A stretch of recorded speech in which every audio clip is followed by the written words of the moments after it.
some visibility on their outstanding project ideas and use the UNDRR's network also to, hold on, that's a little technical problem, to also use UNDRR's networks and platforms to inform on the topic, to showcase the winners, and also UNDRR organizes the awarding ceremonies.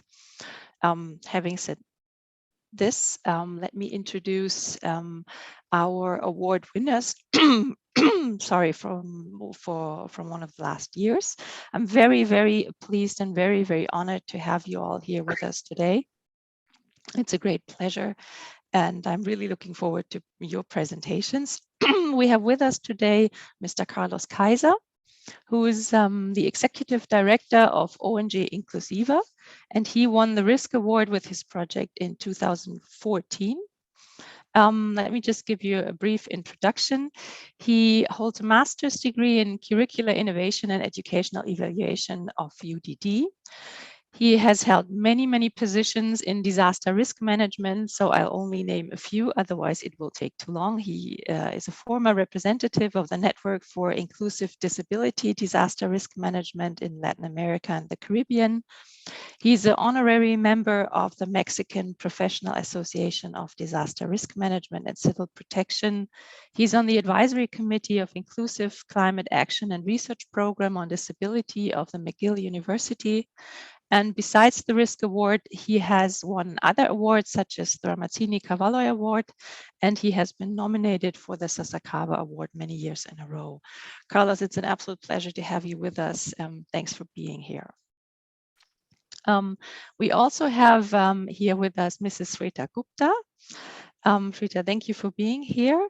She's the Executive Director and co-founder of the International Center of Equity and also the Corporate Social Responsibility Center at the All India Institute of Local Self-Government. And she has won the Risk Award with her project in 2015.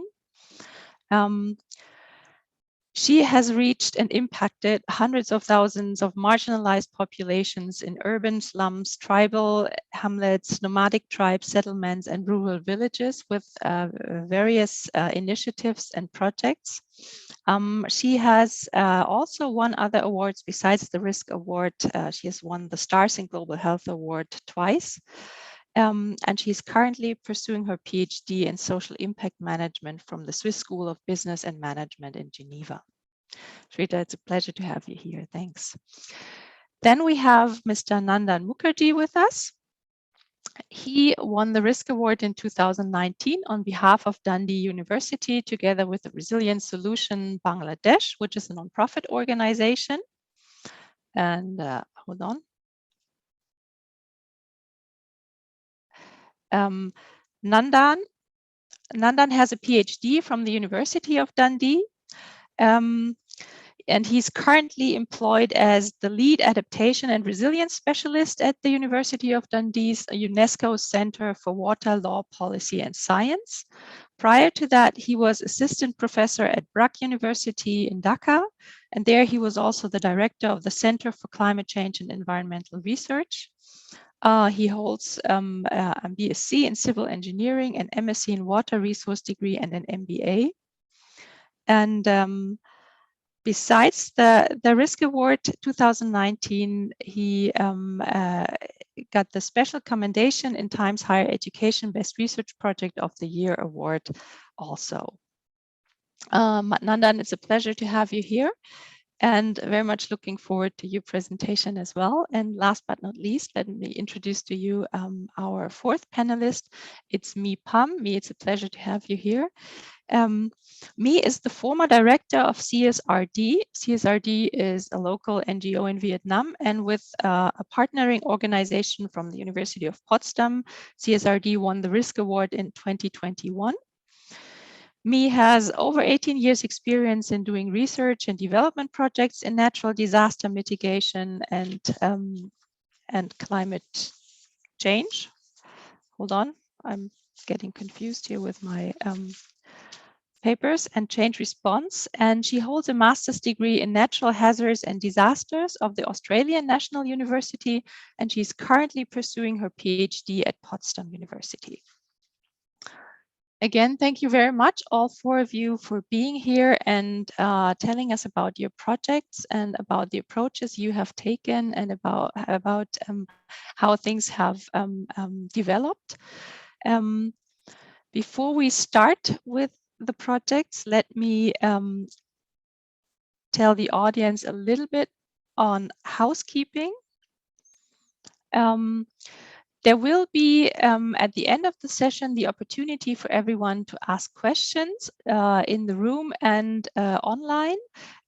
If you're an online participant, please raise your virtual hand or type your question in the chat. We'll take questions either way. If you raise your hand, we will unmute you then and you will have the chance to ask your questions. If you're in the room, when we open the floor, you can ask your questions. And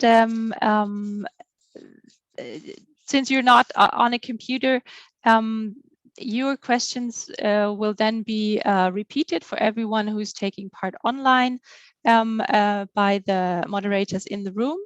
And that way you will also have the opportunity to for Q&A.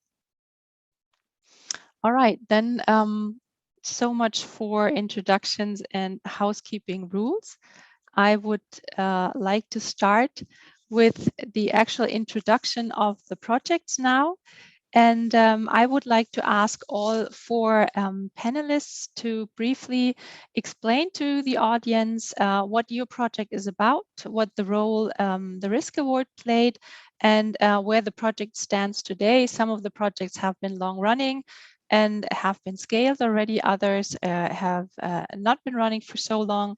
So this would be really interesting. And we would start with Carlos. Carlos, the floor is yours. Please tell us about your project.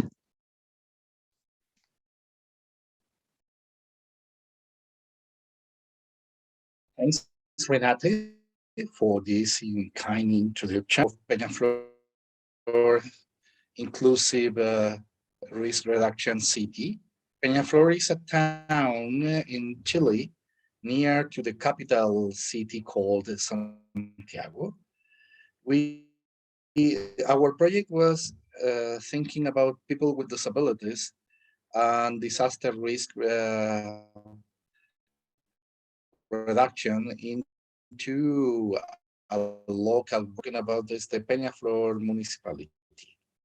The main problem that people with disabilities face when we are talking about the disaster risk reduction is the barriers, environmental barriers, because if you have a barrier, your capacity to survive in front of an emergency decreases, and your possibilities to die or get injured just increased. So we start a comprehensive project working with community, with all the local authorities, and we decided to reduce those barriers. In order to get this, the local government provided some of their actions, you know, that when they are just making roads and things like this with full accessibility for people with disabilities. We also start looking for where families of people with disabilities live in the town. And that's why one of our first product was that we make the inclusive disaster risk risk maps. Those maps, we use Google Maps in order to generate a map where people live, people with disabilities, that you can get access to their needs for, or just the rescuers or the local government teams know what is needed. Also, we provide the people with disabilities there with training. We train them on how to make a family inclusive disaster risk plan, and also how can they face emergencies. Talking about the disabilities, we train also members of the local government in sign language, but adapted into sign language for emergencies. We create a part of the comprehensive map. We just bring people emergency kits that were designed for people with disabilities.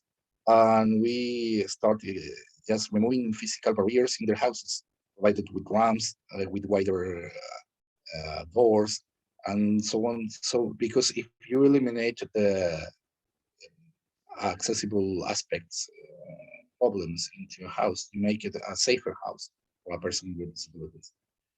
Apart from this, we made some research. We work with all the forces for having Peñaflor with a local inclusive emergency plan and how to work with people with disabilities. What was the role of Monique Rea Foundation and the Risk Award was paramount for us, because without this funding, I mean, financial aspect, probably we couldn't be able to do all those things. We give people with disabilities new technical aids like new wheelchairs and so on, because they need it. And with help from Monique Rea Foundation, we clearly could work this, but not only to create this, we created this as a model to replicate and scale this. So I want to say thanks again to Monique Rea Foundation, because we could public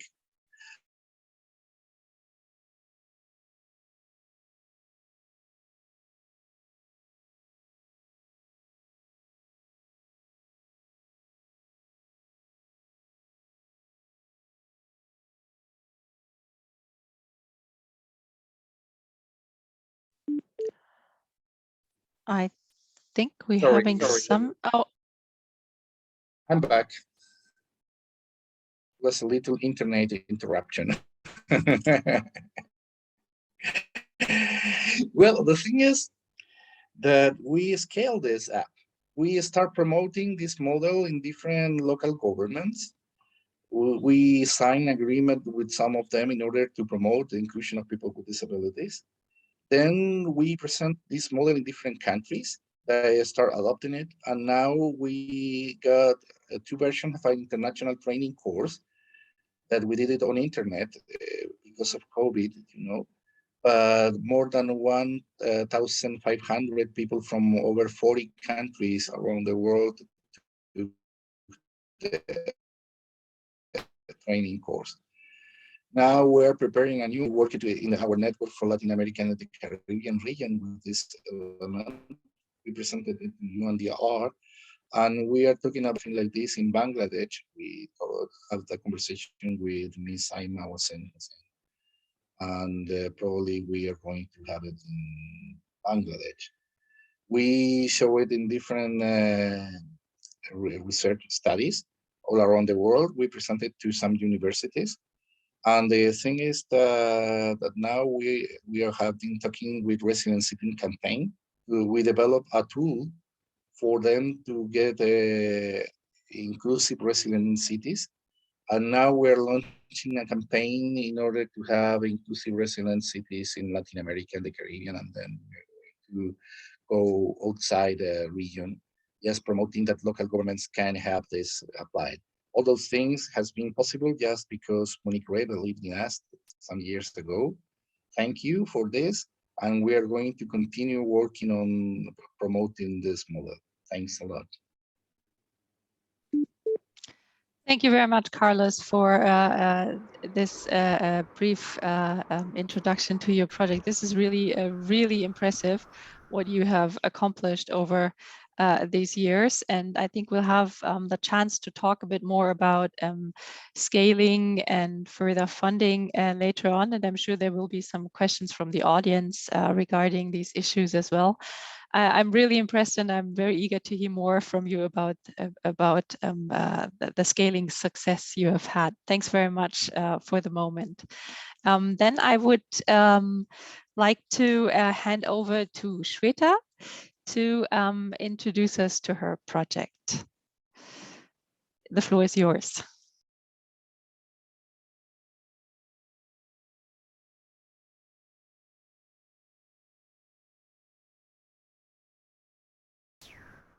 Hello, everyone. It's a pleasure to be here at this very important panel and sharing our learnings from Risk Award 2015 project. It has been an important milestone vis-a-vis micro-level disaster risk reduction efforts and a very pioneering effort on that count. We are thankful to UNDRR and Uniquely Foundation to support this initiative that sowed seeds for bringing on radar and center staging role of women and women's participation, child-friendly approaches, and establishing pilots for micro-level disaster risk reduction. So this has been very, very important initiative for us. I'm sharing my screen.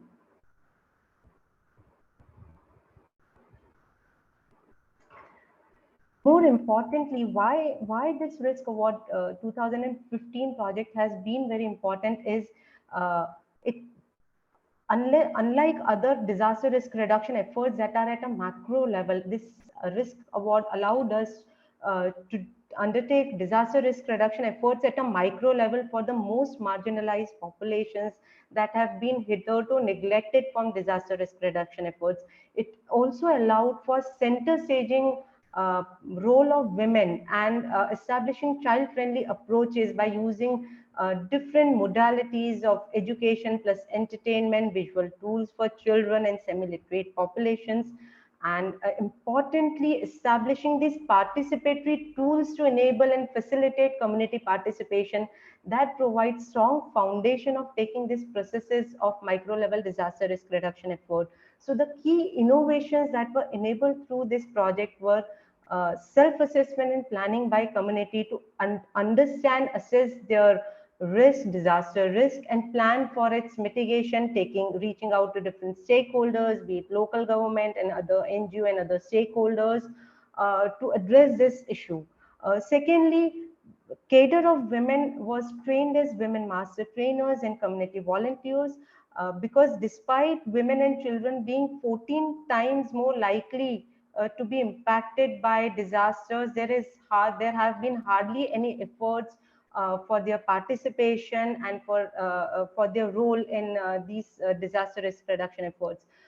Third important strategy for us has been the innovation for us has been, despite children being very vulnerable to disaster risk, and there have been no efforts on that count to bring their participation, their role, giving a voice to their views in these efforts, and we try to do that through this initiative.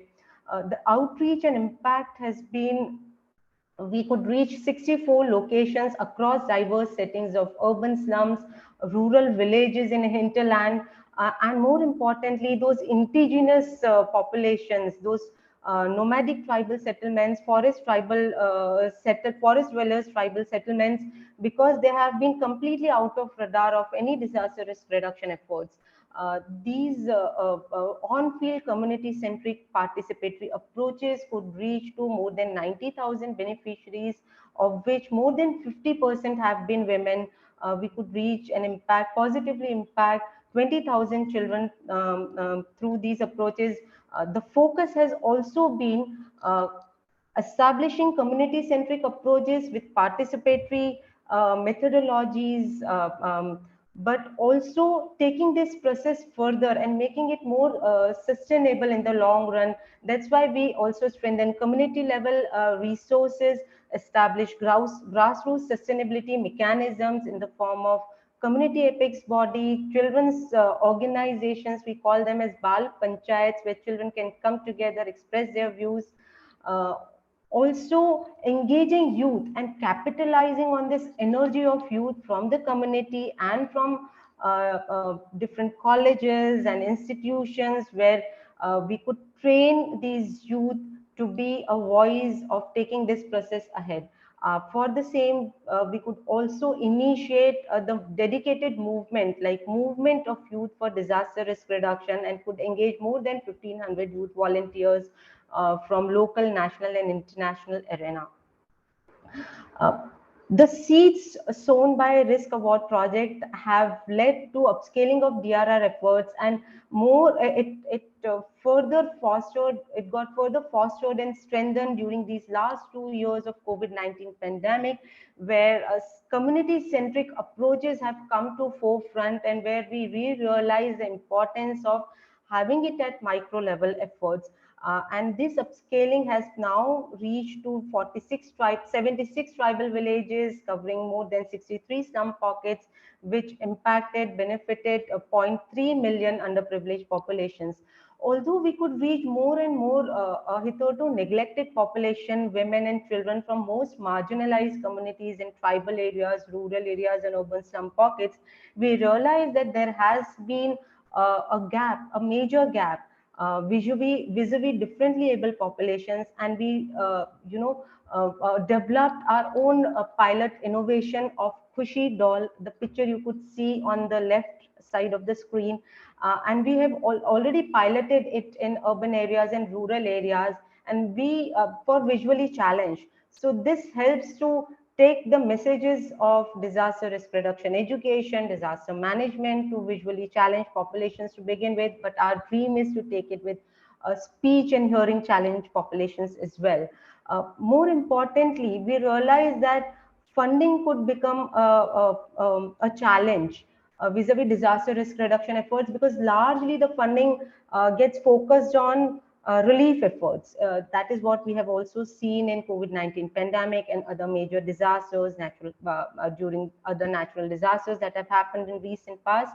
But more importantly, what we have tried to overcome this by integrating our disaster risk reduction efforts in all our community projects. It has become, now we have mainstreamed it. It has become an integrated component of all our community level projects, engaging youth volunteers, building their capacities, fostering community mechanisms, community groups through participation of community has also, we have been taking it ahead through all our community level interventions. And lastly, advocacy for right to protection from disasters and climate change, that has also led to be engaging with different corporate social responsibility partners at policy advocacy at local level, national level, and international arena, that has led us to developing this dedicated researches and establishing pilots of micro level disaster risk reduction with participation of women and children. But that has also led us to establish pilots for protection of children, and enabling through this very dedicated research supported by UNICEF, UNFPA, and other international partners as well. So we are very thankful for UNDRR and Unicre Foundation that enable to start this process, and we are taking it ahead through our different partners, through our own interventions. So thank you for your time and listening to this. Great. Thank you very much, Shweta. That was very interesting. I'm really impressed by the very many different innovative approaches you took. And I think we'll talk about some participatory approaches later on a bit more. But thanks for the moment. This was really impressive. I would like to move on to Nandan. Nandan has taken also a very interesting approach to disaster risk reduction and also a very different approach to participatory approaches, and very keen to hearing from you about your project. The floor is yours. Thanks. Hi, hello everyone, and many thanks to Nate for the introduction and for this opportunity. The research we are doing here is trying to develop user co-design and co-development approach for building disaster resilient homes. And the main justification for this research is comes from the key point of innovation. And innovation in DRR and climate change adaptation is very important from our understanding in three aspects. First, the conventional infrastructure-based approach or solutions that we are seeing nowadays are inadequate to some scale or inappropriate. to address the climate change and disaster-induced loss and damage. Second perspective comes from is climate change is global. However, the risk and vulnerability varies geographically and disproportionately. Third point is solutions. We see solutions, but sometimes it comes at a cost of environmental degradation or other impacts or other loss and damage. Second slide, please. Having said that, to tackle these issues in 2007, 2017, with the funding from Global Resilience Partnership, we used the co-design and co-development approach to design and implement 3 flood-resilient homes in Shariatpur, Bangladesh. As I said, risk doesn't only come from the hazard itself, it also comes from vulnerability. So we designed the home with community in such a manner that it can stand against flood, storm, earthquake, and riverbank erosion. But at the same time, to address the vulnerability issues, it can generate its own water, food, income, and energy. So it's not only a house, but an economic hub to solve basic issues related to vulnerability. We organized beneficiary groups from 12 destitute women from the survey of the whole entire village, and 6 families got 3 homes. We also formed an advisory group from members of the local government institutions and local influentials to support the beneficiary groups to run the operating the house. Shariatpur flood resilient home was a technological success because it was made with bamboo, it was sustainable, it was very eco-friendly, a net zero house, and it stood against 2 consecutive very big floods. However, despite of huge media publicity and international recognitions, we and also the beneficiaries couldn't sustain the outcome due to power relations. We learned from that failure technologically and most importantly from socio-cultural perspective. We won the risk award in 2019 and decided to design an upscaling strategy of the dream home that the beneficiaries usually call that endeavor.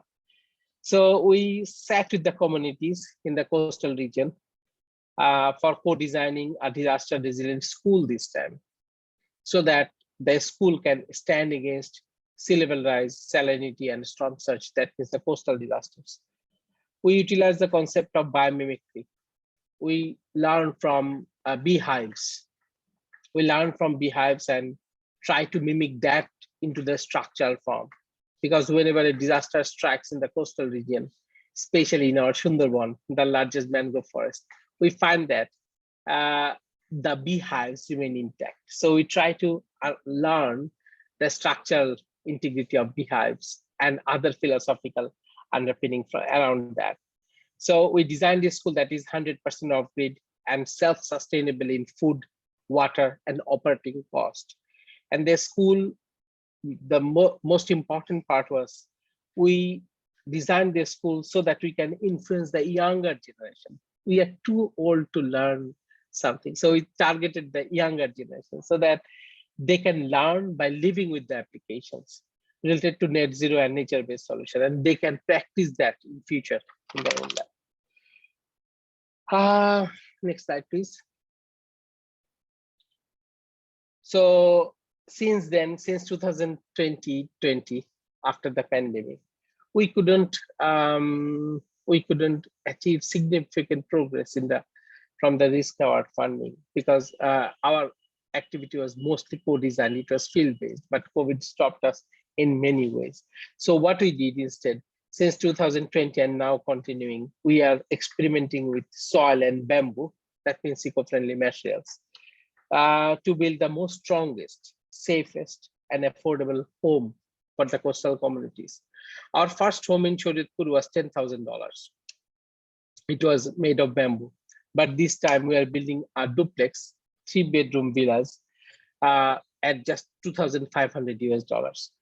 The reason is 3 billion people in the world are either homeless or live in an unsafe house.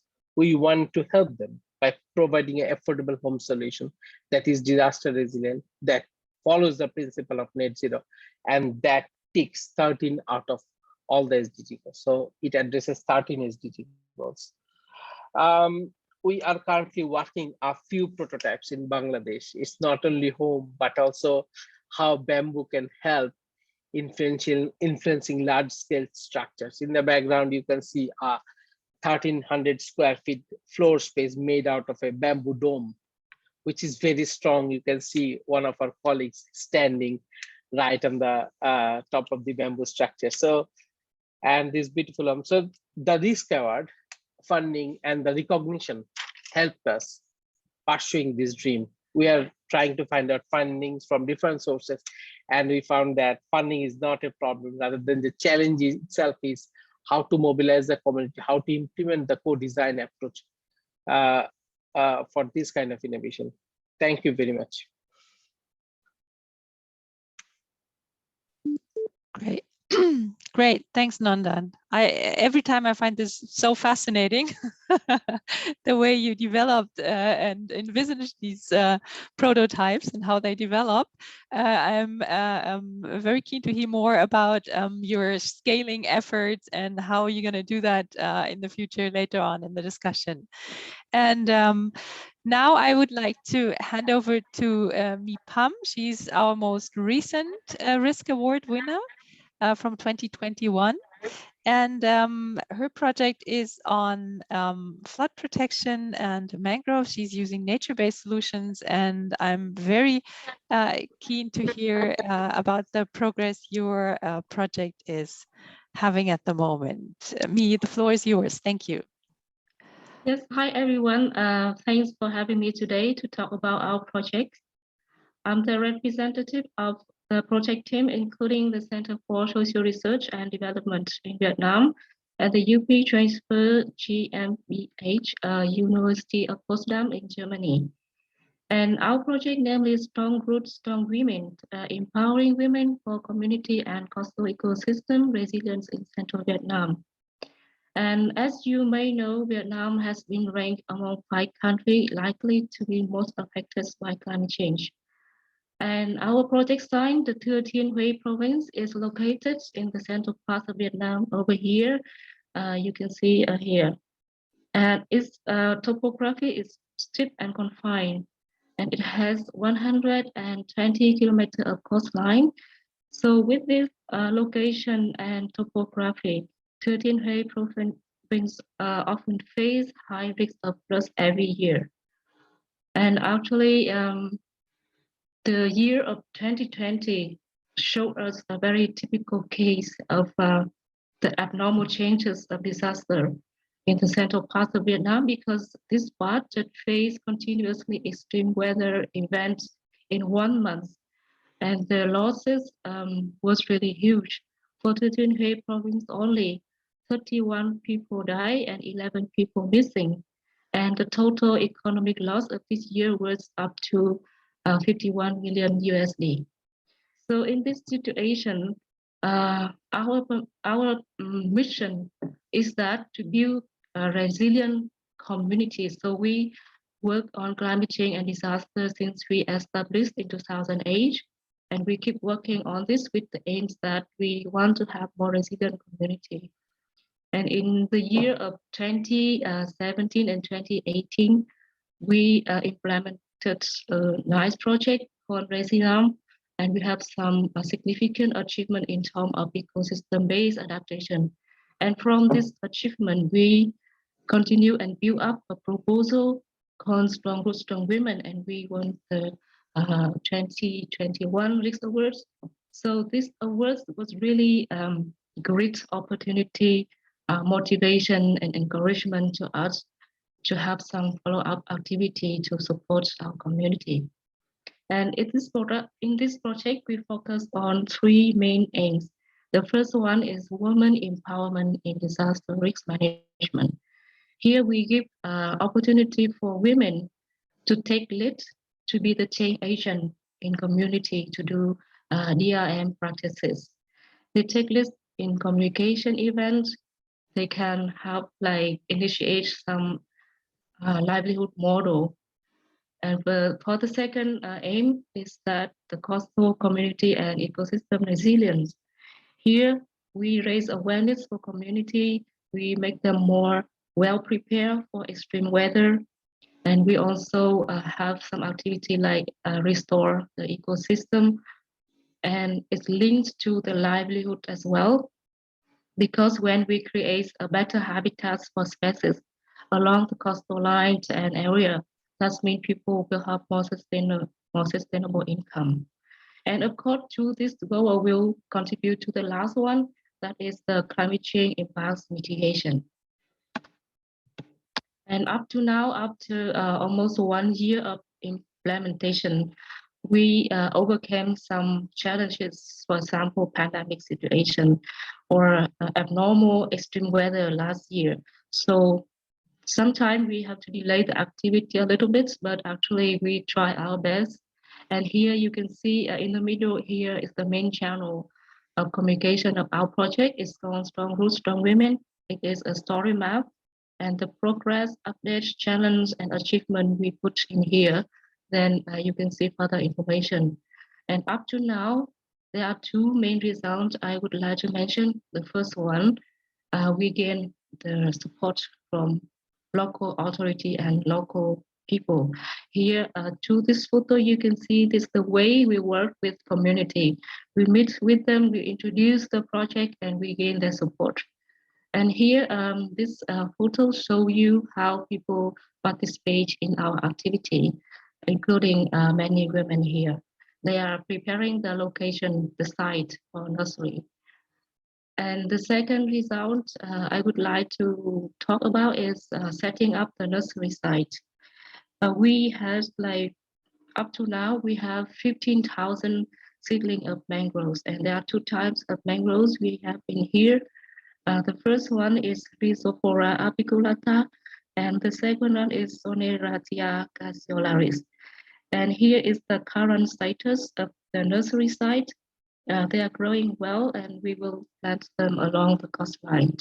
It's very meaningful for community in here because they will find that it's very important to maintain, to restore the ecosystem along the coastlines. The ecosystem will help them to protect their habitat that link to their sustainable livelihood, and it will also protect their property behind the coastline and the lagoons. And the next plan is that now the pandemic situation allows us to organize the communication events. So we will continue our cooperation with Women Union to organize the theater performance by telling the stories with some knowledge related to climate change and disaster. The theater performance will provide more knowledge, information, and enhance awareness for people. And also we will organize the livelihood competition led by Women Union and with the support by technical staff from Disaster Management Committee at provincial level. So up to now, we are still on the right track, and we do hope that in the near future we will have more achievement to show you. Thank you for your attention. Great, thanks very much, Mi. Very impressive. I know you've had a hard time due to COVID-19 and weather conditions, but I think you've made great progress and it sounds really, really great and interesting. Well, thank you to all four of you for introducing your projects and giving the audience a brief overview. There are a few topics we would like to touch in the discussion. And one is participatory approaches, again, because we feel that this is such an important topic for this community-centered DRR. We would also like to touch on the topic of how do you work with governments on various levels, community level, regional, national level, as this is also a very important topic. And then we would also like to talk some more about scaling and long-term financing, as this, of course, is key for increasing outreach and yeah, scaling up your projects. I would like to dive a bit deeper into the topic of participatory approaches, and I would like to ask Shweta, you, since you've already talked a lot about the different approaches you have taken, and it seems like you have tried out a lot of innovative things and thought up lots of different ways to increase participation. Maybe you could give us a little more input on those self-assessments you talked about, since these seem to be kind of the most important starting point. And maybe you can share a few lessons learned with the audience, so things maybe that you think can be useful for other people running DRR projects. And yeah. I'll hand over to you then. Yeah. Thanks. Thanks, Renee. You pointed out a very important learning that we had from this risk award project was community participation. Most of the disaster risk reduction efforts have been top-down approaches and not bottom-up approaches. And that's why these most marginalized populations who are worst impacted by disasters have remained out of ambit of the disaster risk reduction or disaster management efforts. To facilitate and to enable community participation, we started working with the community at all stages of the project. So we started, understanding and assessing risk along with the community, because they know their surroundings better than us. So we used to take this transit walks. We gave cameras to kids and video cameras so they can identify these hotspots, risk spots within there and around their settlements. We also engaged women, because we realized women and children spend most of their time within their habitations. Usually men go out for work largely, and that's why any mishap that happens, be it an urban fire, electrical short circuit, or any kind of urban flooding, landslides, building collapse, women and children get impacted by them the most. That's why we adopted, and then we also realized that although we wanted to work on these community participation, but there was lack of participatory tools for the same. And that's how we designed this self-assessment and planning tool, which is firstly visual in nature. That is a complete tool that not only identify and understand risk from the perspective of community, also enable them to prioritize or highlight which are the important risks from their perspective, and plan ahead and reach out to stakeholders for the same, and different stakeholders including local governments, emergency response services, and non-governmental stakeholders like NGOs and others. This community self-assessment and planning tool also works on a signal principle. We realize that we need to demystify this. It can't go as a kind of disaster jargon, which is very technical nature. So we had to simplify it to be easily understood by women, children, and semi-literate and illiterate populations. So that's how we developed this, which is pictorial, visual in nature, demystification, simplification of all the technical content. That helped us to catalyze community participation through various stages of the project. I hope I could answer it to your satisfaction. Yeah. Definitely, thanks. That's really interesting. Carlos, I would like to turn to your project again. I can imagine community enrollment and reaching out to the groups that you focus on has also been a challenge, especially when you started scaling and going to so many places. How did you go about, and what are your lessons learned, or what is it, recommendations and advice that you can give? Well, Renate, we work always with community. We have a community-based approach to things. The way that we work with them is to talk, always organizing meetings with them. In COVID time, we made it by internet, but we are still getting contact with people with disabilities and their organizations. But also, we don't limit to people with disabilities themselves, because if you put them outside the regular community, you are making ghettos. So what we know, what we want to have is a society for everyone. So that's why we put the people with disabilities also talking with people without disabilities. We have people from different ages. We have people from different genders with different income rates and from different situations in life. So that's important part of this is to promote that they have a voice of their own, but they have also a voice of their own in a wider community sense, because we don't want them to be outsiders. So the only way you create community is when people meet each other working together. When people work together, they are companions. And when they are companions, they're friends. And when they are friends, they are part of a fellowship. And that's community. Because community is when people choose to live together and to work together, do things and to have things in common. And that the difference that we have is something that makes us bigger. So we need this. We need the people with different aspects of life, like the disability. So the lesson learned is that we need to work with them more, and also to establish links with authorities, because if authorities don't get in touch with community, they're going to make decisions without the basis. And when you don't have the basis, the policies fall down. So that's why we have indicators of participation. We measure all those things, because if you don't measure them, you don't have the slightest idea where you are located. So that's why we use knowledge, participation, and community.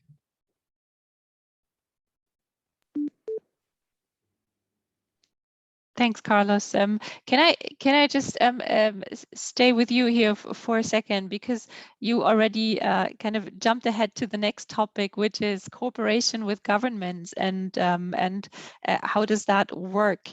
So I would just like to stay on that topic for a second. If I understand it correctly, you have worked very intensely with local governments, but also with national governments, regional governments. And you just mentioned that you kind of have indicators that you use. You do a lot of research. How do you? So you're not only very community centered, but you work on different levels, really. How do you go about that, and what is the kind of recommendations you can give here? What I recommend is a sense of reality that you need to work with the authorities, because they're the one that has been elected by people to do things. But at the same time, when you work with them, you don't just have to say, hey, I have that right, do something. When you work this way just in advocacy, you're wasting time.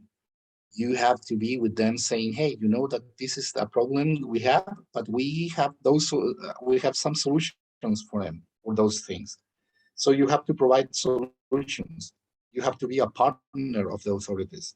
You have to tell them that you are going to be part of the process. For instance, in our case, when use our research, we just give them for free. We said, hey, government, we have those numbers, we have this survey, we have this study, this research, and here you have. Also, we link them. For instance, in Chile, we have a working group on disabilities with the National Emergency Office, ONEMI.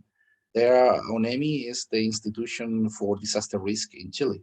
So we have this work with them, but at the same time, when we visit local governments, we say, hey, you know that we have some tools that we developed with ONEMI. We can do something together on this, so that we link the central government with the local government.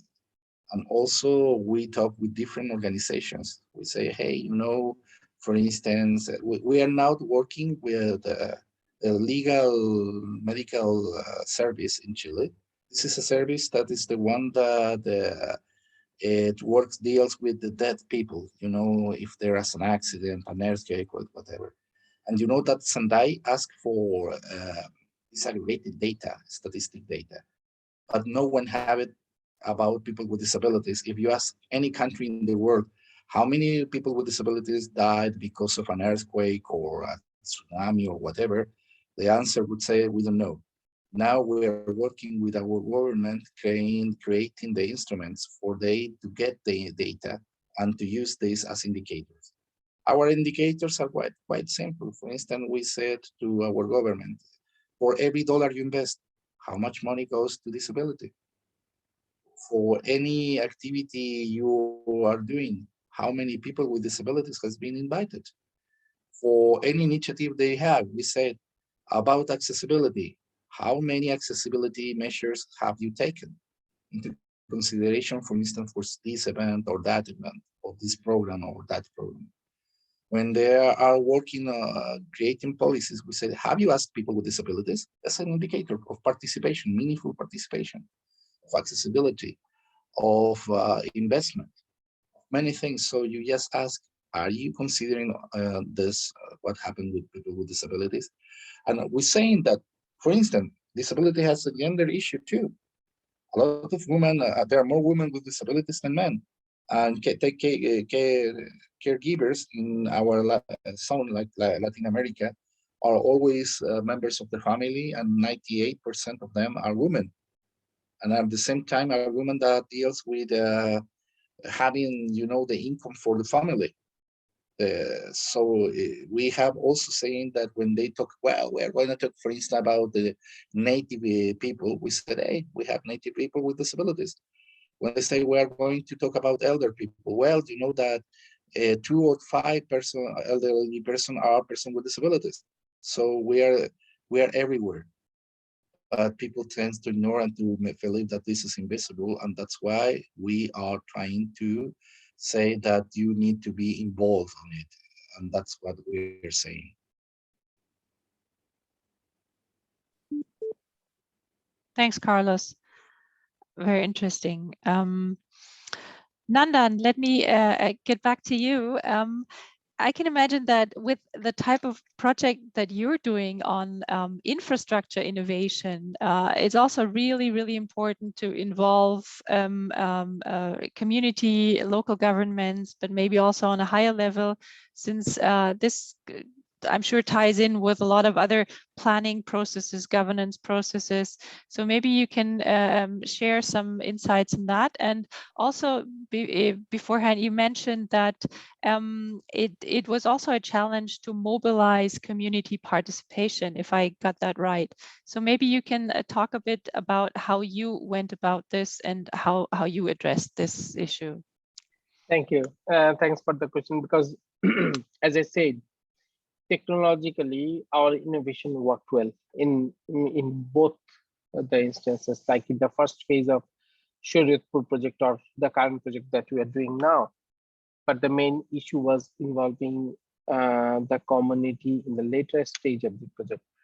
By that time, I'd like to refocus that when we start, like we covered around 5,000 families in Shariatpur, and then in the Kutubdia, that means from the Risk-Covered project, we covered around 3,200 families. We followed 2 principles. One, we didn't want to go for any sample survey. We covered all the houses on that community so that everyone's voice count, so that we can get the voice from the most or even the ultra poor communities. Or the, I know this is not the right approach, but after the learning from Shariatpur, we didn't want to take any risk. We considered them as a enter market. That's why. But one of our learning was conventional tools for participating in investigation didn't work here, like the focus group discussions or the key informant interviews, bilateral meetings. Those didn't work here. The reason behind this is now communities are trained with those approaches. Like so many NGOs go to those communities and ask almost the same questions: how climate change is affecting you. So they are now they can make their answers, ready answers for you.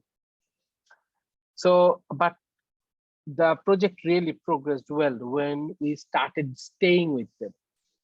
When our team moved on to the community, rented the house, and started staying with them, became their friends, became their neighbors, and became their partners in the tea stall, then the project started moving on, rolling on the real scenarios, getting the real design insights. And all these biomimicry and all these sophisticated architectural designs, these are not done by consultants. Consultants just worked as just they drew the houses, but most of the inspiration came from the communities. They designed we run a series of design workshops. We call it co-design and co-development approaches. So we run a series of workshops to identify what are the constituents of their dream home. For example, in the Shoritpur project, we worked with bamboo, but people didn't like bamboo. Bamboo is sustainable, but the communities didn't like it. They said it's poor man's timber. So in the next phase, we move on to earth, soil, and mixed with bamboo. So slowly trying to influence the community. One of the most important learning that we had is involving children's. We got the best from the children's design workshop. They're the most innovative design consultants in our project. The reason why our flood resilient home and school has duplex facilities is mainly because of children's. They want a play space somewhere in the home so that they can stay away from their parents and play there, enjoy their own privacy. And most of the design inspiration came from women as well. So when we design a project for participatory engagement, I think these considerations are important. Further, last point is,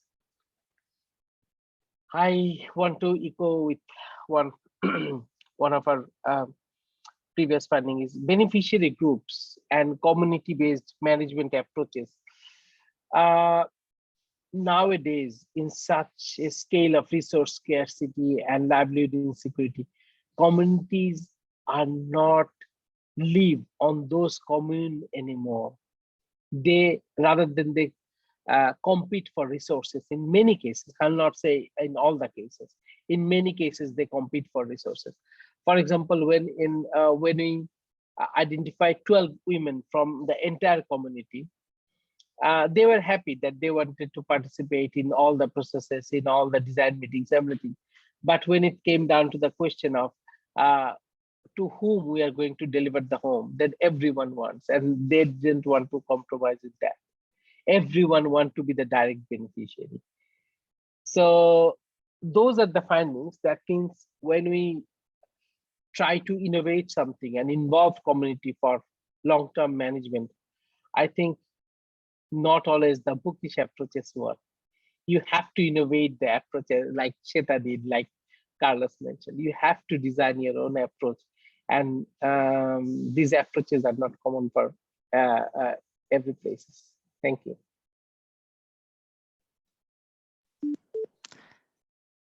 Thanks, Nandan. That was really interesting. It actually sounds like you had a lot of fun doing the co-designing. It really sounds like it. Indeed. Indeed. That's good. Yeah, let me come to me again.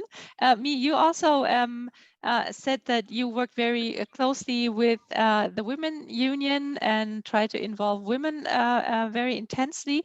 And also you mentioned, and you also had one of your pictures there, that you have to organize the support from the local authorities. So maybe you can share a few thoughts on how you work with authorities, local governments, regional governments, and tell us any lessons learned you have there, any recommendations. Yeah, actually, local engagement is our main approach, and also gender is cross-cutting issue in our organization. So we always use the gender lens to build up the project, to run projects, and to work with the community. Women is one of our targeted groups when we have projects with our community.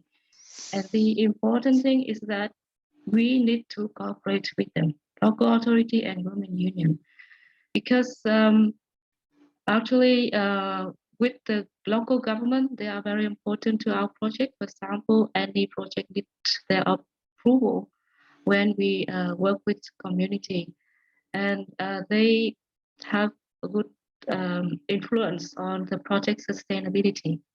For example, when we finish our project, if the local government just hand over the result and still keep an eye open on the result and encourage community to work on the result for the long time, it means that we are successful in terms of reach the sustainability of project. And sometimes we need to be aligned with the local policy as well.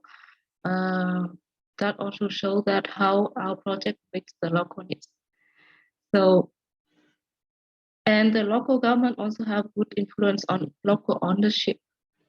When we transfer our result to the community, it belongs to community and local government. So we need to be transparent with the local authority at the beginning. We need to introduce our project to them. We raise our expectation, and we also ask for their support during the project. And actually, we build the trust between our organization and local government. When we have good cooperation, then everything will run smoothly. And when the local government support, community will also support us. It's like we have the trust among community, NGO, and local government. It's like the good look that can make our project more successful. Yeah, that is our experience. Great, thanks, Mi. Before we go into the Q&A session, I would like to ask each one of you to just give us a brief insight on how you go about getting further funding for your projects to sustain the project and to even scale the project. And maybe Mi, you can start this round. I know that you have all taken different approaches and time horizons have been very different. So maybe you can just share how you managed to get some more funding or what your plans are here, and so that we kind of get an overview of different possibilities. Yeah, from our case, naturally funding is a challenge for local NGO, sustainable and small local NGO. And in our experience is that we have like a long-term strategy, and then we mobilize different funding to continue our project. For example, we have a network of community, and we keep relationship with them, and we get them involved for long term. It means that one project cannot change everything in a short time, but maybe different project, but aligns with the mainstream line that we want to aim at. That can help. For example, for the RICS Awards, 2021 RICS Award is a continuation of our project from the Resinam project. So it means we can use different funding to have follow-up activity. So in the end, we can have like some significant achievement from different funding. And for this specific project, we have an opportunity to work with private sector. So company who has a CSR program in planting trees, they are interested in our activity, and they are willing to buy the tree, to plant the trees, and they want to keep working with us in the near future. I think it's also an opportunity for us. And actually for private sector, we can see that they have more funding, but they need some local partner to do the activity with them. And I think CSR is also one like it's one channel that we can mobilize more funding for following up. Yeah. Great. Thanks, Me. Shweta, can I turn to you with the same question? How do you go about the funding question to sustain your projects and your operations? You're on mute still. Shweta, you're still on mute. Can you unmute your microphone? Yeah, yes. Can you Okay, hear great. me? Yes. Yeah, yes. Yes. Funding has been a challenge vis-a-vis disaster risk reduction efforts. Most of the funding is targeted on relief efforts, is what our learning and observation has been. So what we have tried to do to overcome this challenge of funding is integrating DRR component in all our community projects. So DRR, disaster risk reduction efforts, are now integrated as a standard component for all any community driven project, be it on education, then we focus on disaster risk reduction education for children, or be it vis-a-vis health and nutrition or holistic development.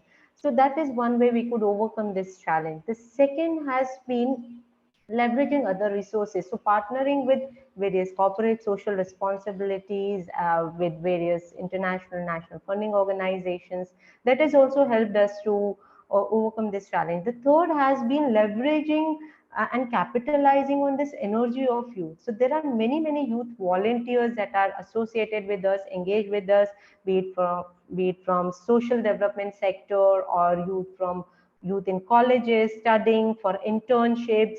These community youth, and capitalizing on it, developing their capacities, and taking this process forward with them. So these are the three strategies which we could employ and overcome these challenges. Fourth has been policy advocacy. Policy advocacy at the local level government, linking communities with local emergency services, also advocating for protection from disasters, disaster risk, and climate change impacts.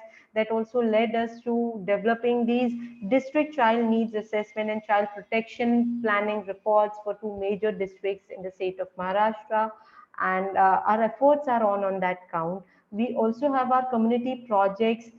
We call it as Shikshan Ranjan Kendras, or learning with fun centers, where we, through that also, we advocate for right to protection for children vis-a-vis disaster risk and climate change impacts. So these few community-centric approaches and policy advocacy has helped us. Okay, great. Thanks very much. Carlos, you're very advanced when it comes to scaling, so I assume you have been very successful in acquiring further funding.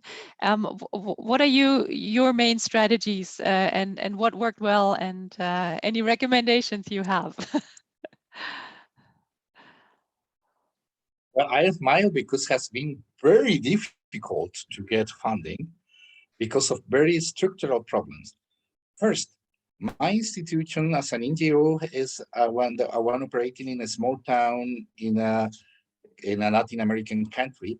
So there are a lot of international fundings that I cannot get directly. You know, for instance, European funds, you have to have a European personality.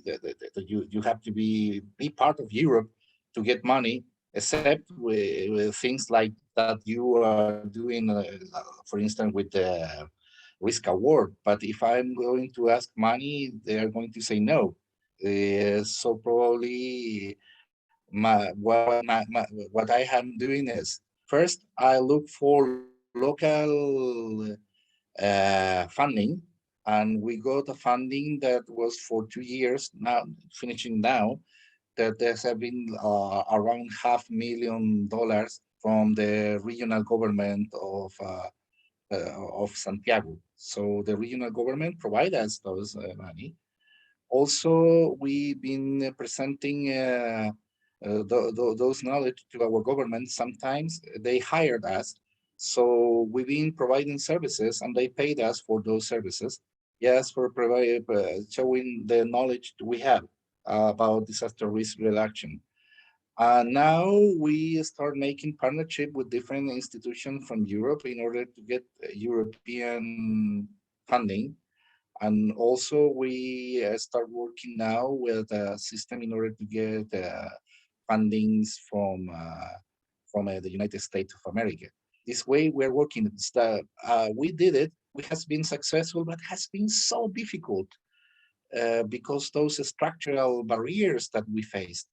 So what's difficult for working from Chile is that Chile is not a rich country. So we have, but is developed enough for not getting international help. So, and we are working now with JICA from the Japanese International Cooperation Office. We are presenting them some projects, and because I'm a former student in Japan, they have a great consideration and opportunity to us. So we look for opportunities a lot. And what we would be our lesson is, first, never give up. Second, be innovative, be creative. If there is a door that is closed, window must be open. You know, so I'm saying this because, well, I cannot apply directly to funding. Okay, so I look for another entity that can. We made an agreement and we can do it. And apart from being so creative and being flexible, we learn to be cost effective. So we are very effective for every euro or dollar invested in us. We produce 3 or 4 times more than average institutions. That's what we learn, and that's why I'm happy with your question, because I have to tell something that in this platform we had been reaching good agreements in order to get funding. So it's very good to be here now. Thanks a lot, Renate, for your concern and your question. But at the end, Perfect. you know that you know that you cannot go ahead if you are not bold. You have to be bold. That's it. Yeah. Thanks. Yeah, thanks. Thanks very much, Carlos. And Nandan, as far as I know, you're taking yet another approach to acquiring further funding. How do you go about that? Yes, I'd like to start with the common statement. Getting funding is difficult. It's not easy. But we are targeting the adaptation Green Climate Fund and Adaptation Board Fund Board, so that we can submit some concept note and ask for funding for upscaling. One of the advantages, other than that, one of the advantages that we enjoy is interest of the private sector. I want to give you some example about that. Like in this phase, what we are trying to do is we are trying to develop a brick for the coastal region that addresses the question of salinity. Coastal structures usually gets weaker over time due to salinity, but the brick we developed, it will be stronger over time. So for example, so in this kind of building materials, private sectors are very interested. They want to upscale, they want to market it. So in our case, for research and development, we get funding from university. My host university, Dundee, they're investing some for the prototype building, but we are also getting funding from private sector for developing the technologies, because all this work we do, it depends on technologies, and we have to design and develop our own machineries as well. So we get funding. So till now, the funding for running the current project is not difficult, but funding for upscaling to make it visible to a wider community is still a challenge. That's all. Thanks very much. Yeah, I would have a ton of more questions, but since we don't have so much time left, I would like to open the floor for Q&A. So if you're an online participant, again, you have the opportunity to raise your hand, and then we can unmute you and you can ask your questions, or you type your question in the chat. And if you're in the room, you can, voice your question to the moderators in the room, and they will repeat it so everyone taking part online and the panelists can hear the question. So yeah, if you have any question. Oh, here, Christian from our team says there was a question in the chat in the beginning already. Let me read that out loud. Do people who live in floating houses have home ownership certificates, Nandan?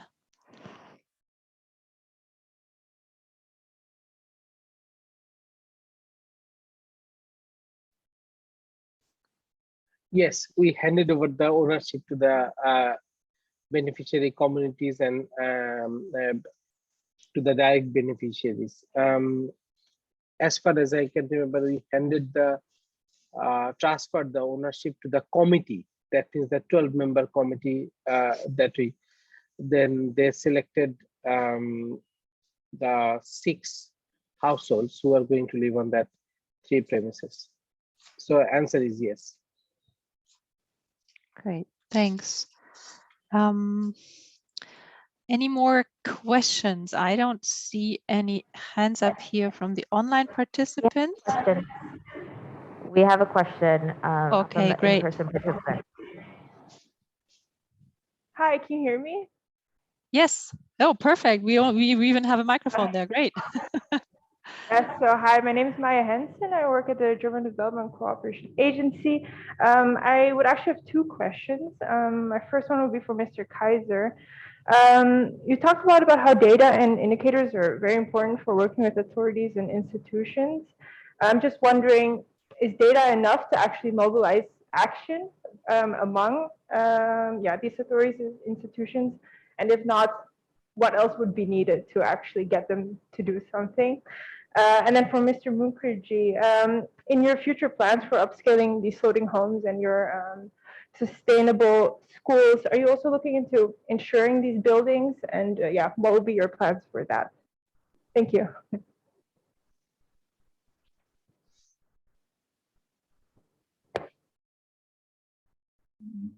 Could I start answering? Yeah, Carlos, please start. Yeah, go ahead. Sorry.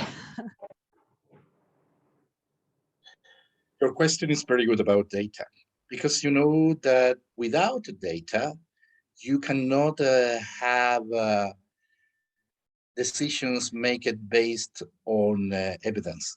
And when you don't have evidence, you are just guessing. You are not producing something that is real and sustainable. But the problem with data is that data alone cannot make the change. The people using the data are the key and paramount aspect here, because you can send a lot of reports, and if they don't read them, it's going to happen. Nothing is going to happen. So when we are talking about data, we are talking about good indicators.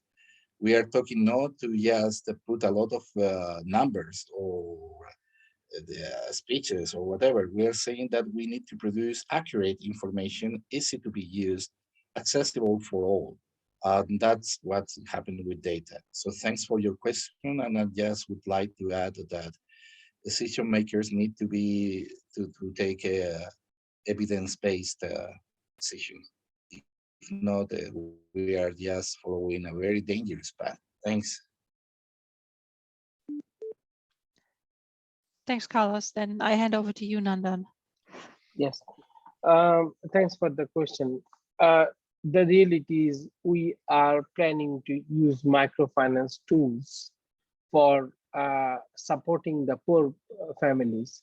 So those who can't afford the home in one go or one installment payment, they can, so that they can go for microfinance instruments. And in this case, we are trying to partner with PKSF in Bangladesh, which is one of the government-led entities that support this kind of intervention. But answering to your question is, insurance and other risk transfer and risk sharing mechanisms are very important to address residual loss and damage.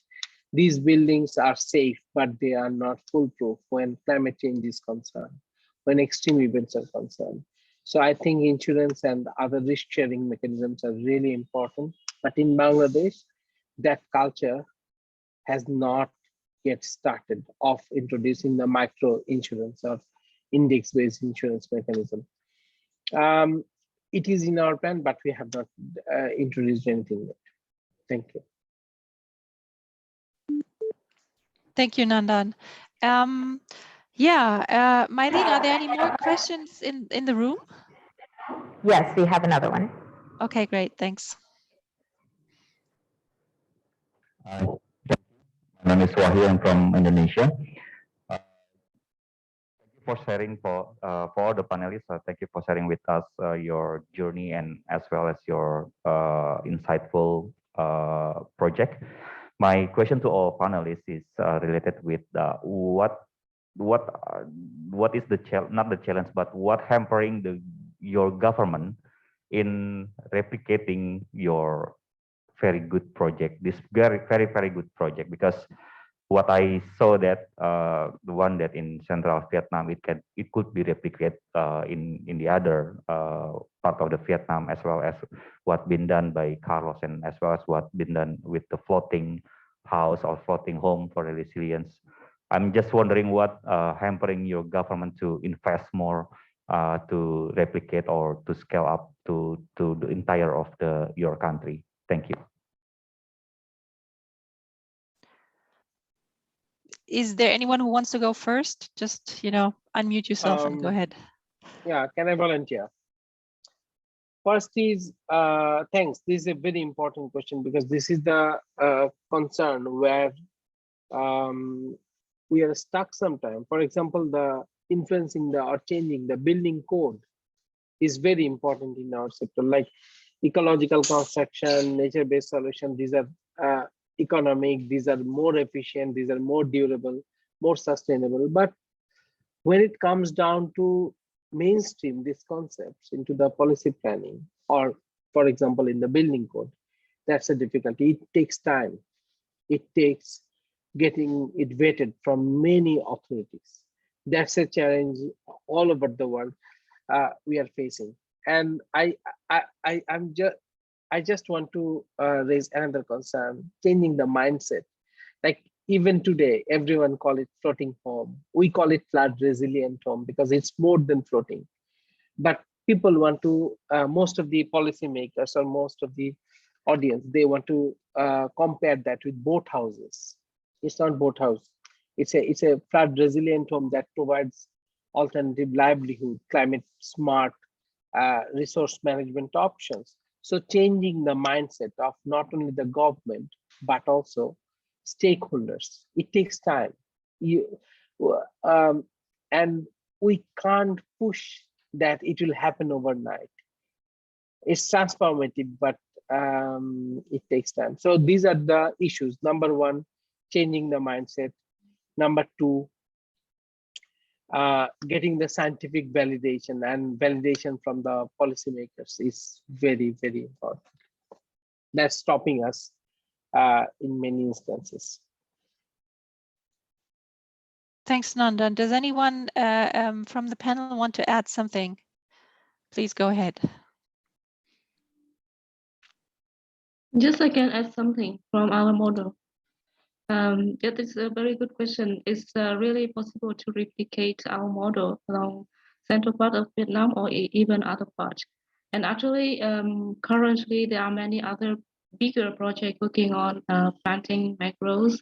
But but the difference from our project is that we give opportunity for women to take this, and the other one is we enhance the ownership of community.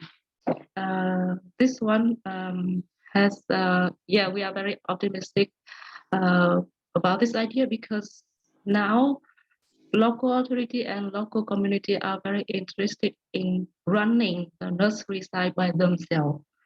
That means when they join our project, they found the benefits in the near future, and they express that when the project finished, they want to take over the nursery site. They want to raise seedling by themselves, and they can sell it to any other project or company who want to buy it. So this is the different way to replicate and to sustain the model. So from government, they can have bigger funding from bigger project, but for community, they can do it by their own way, like they own the nursery site, they plant it by themselves, they sell it, or they even take over the mangrove site that planted by project and they run it and protect it in the future. This is a way, another approach that you can apply it with your communities. Yeah, thanks. Thanks, Mi. We're almost running out of time, but Carlos, Shweta, do you have a quick answer to the question or anything you would like to add? Yeah, I have it.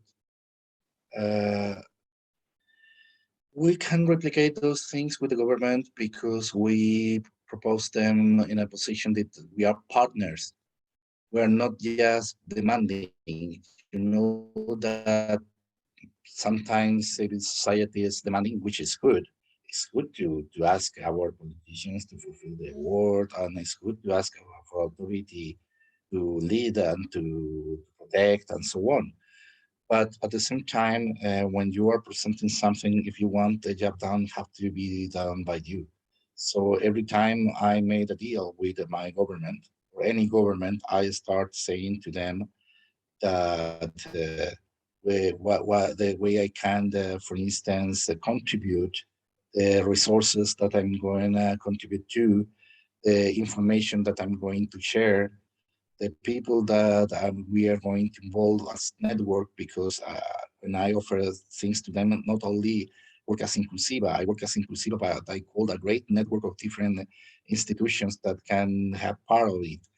So we can facilitate things, not to complicate them. At the same time, we have to be sure that our projects are good enough to be replicated and to be supported. So those convictions are the things that we need to face the time working with governments. Thanks. Thanks. And Shweta, back to you before I have to wrap up the session, please. Yes, a very important question about government ownership for this cause. And there are two aspects of it. From our experience, what we have understood and learned is these are larger issues. These are urban planning or regional planning issues. For example, most of the hazards or risks these marginalized populations are exposed to because they are living in untenable sites. Very low-lying, flood-prone areas, or on hillside or on hill slopes, and these kind of untenable sites. So, of course, we can build up their capacity to some extent, provide them community-level resources. But the issue is larger urban planning and regional planning issue, and that needs to be dealt at a policy level and programmatic level. There have been certain schemes like slum redevelopment and slum relocation, or in tribal and rural areas, they are absolutely out of radar of disaster management efforts unless and until a disaster strikes, and then relief measures and relief efforts go in that direction. So yes. Thanks, Rita. Okay. I don't see any more questions in the chat, and I hope every questions in the room could be answered because it's noon our time. I'm not quite sure what time it is in Bali, but unfortunately the time of the session is up. So I would really like to thank you very, very much, all the panelists here. Carlos, me, Shweta, Nandan, thank you for taking part. Munigri Foundation is really proud to have been able to contribute a little bit to those great projects and initiatives that you are undertaking. I'm really, really impressed what you have achieved, and so happy to see that things are developing. And thanks for being here with us today and sharing all this information and your insights. Also, I would like to thank Mylene Cabral, who was managing the session in the room in Bali on behalf of UNDRR. Thank you very much. You helped us out a lot here. Thanks. Also, a big thank you to Nandan and Rufa Kanoum of Resilience Solution Bangladesh, who co-hosted the session with us and did a lot in organizing everything. Thanks very much. And last but not least, thank you to my team of Munich Re Foundation. We've been very happy to be able to host this online side event at the global platform. I hope it was insightful for you as well, online participants and participants in the room. Thank you for being here. Thank you for your attention, and have a nice rest of the day. Bye-bye. Yeah. Bye-bye. Bye.